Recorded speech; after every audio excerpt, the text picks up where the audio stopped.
వచ్చిన తర్వాత కొన్ని కేసులు పడడము, నా చుట్టూ నా శత్రువులు ఎవరున్నారని నేను తెలుసుకోవడము, నా పైన ఎంతమంది ఆధారపడినారు అనేది ఇవన్నీ గమనించుకున్న తర్వాత నాకు నా పర్సనల్ లైఫ్ కన్నా, నా ఇండివిజువల్ లైఫ్ కన్నా నన్ను నమ్ముకునే వాళ్ళే ఇంపార్టెంట్ అనే ఉద్దేశంతోనే ఈ 4.5 సంవత్సరాలు ఎన్ని కేసులు, ఎన్ని బాధలు, ఎన్ని అవమానాలు పడినా కూడా రాజకీయాల్లోనే ఉన్నా నేను. వాళ్ళకి కేవలం మీరు నమ్ముకున్న వాళ్ళకు అంతే. ఇప్పుడు కడపలో నేను తిరుగుతాను, వారానికి ఒక సినిమా, ఫ్రెండ్స్ తో క్రికెట్ ఆడడము, మా అమ్మ వాళ్ళలో పడుకోవడము, ఇదే నా జీవితం. చిన్న ప్రపంచం. ఇంతకు మించి బయట జనాలతో కలిసి అలవాటు కూడా నాకు లేదు. అటువంటి నాకు ఈరోజు కొన్ని 100 పెళ్లిళ్ళకు పోతున్నా, సావులకు పోతున్నా, ఫంక్షన్లకు పోతున్నా, ఏ ఊరికి పోయినా వాళ్ళ ఇళ్లలోకి పిలిచి తిండి పెడుతున్నారు నాకు జనాలు. ఏ సంబంధం లేనటువంటి జనం నా కోసం జైల్లోకి పోతున్నారు, కేసులు మోసుకుంటున్నారు. నన్ను జైల్లో పెడితే లాఠీ చార్జీలు తిని కూడా, లాఠీ దెబ్బలు తిని కూడా దొంగదాపును వచ్చి నన్ను చూసిపోతున్నారు. ఎలా అనిపిస్తుంటా మూమెంట్ లో మీకు? నేనేం చేయలేకపోతున్నానని బాధపడుతున్నాను. ఏం చేసి వాళ్ళ రుణం తీర్చుకోవాలా అని చెప్పి ఎదురు చూస్తున్న అవకాశం కోసం. అవకాశం ఎప్పుడు వస్తుంది మీకు? జగన్ రెడ్డి సీఎం అయితే వస్తుంది. జగన్ రెడ్డి సీఎం అయితే మీకు అవకాశం ఖచ్చితంగా వస్తుంది. అవుతాడు కూడా, అవుతాడు, 100% అవుతాడు. ఓకే. సో మళ్ళీ కంప్లీట్ ద ఫ్యామిలీ విషయానికి వస్తాం. మీ ఫ్యామిలీ అనేది ఒక బ్రాండ్.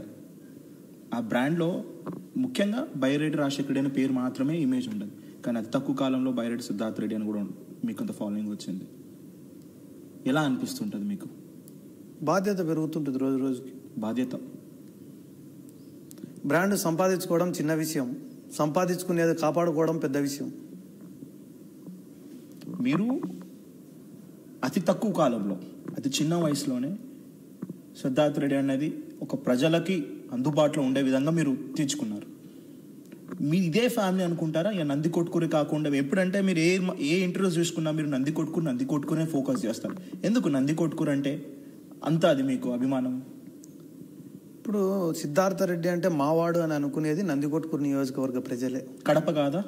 కడపలో నా స్నేహితులు, నా బంధువుల వరకే తప్ప ప్రజలు అనుకోరు కదా.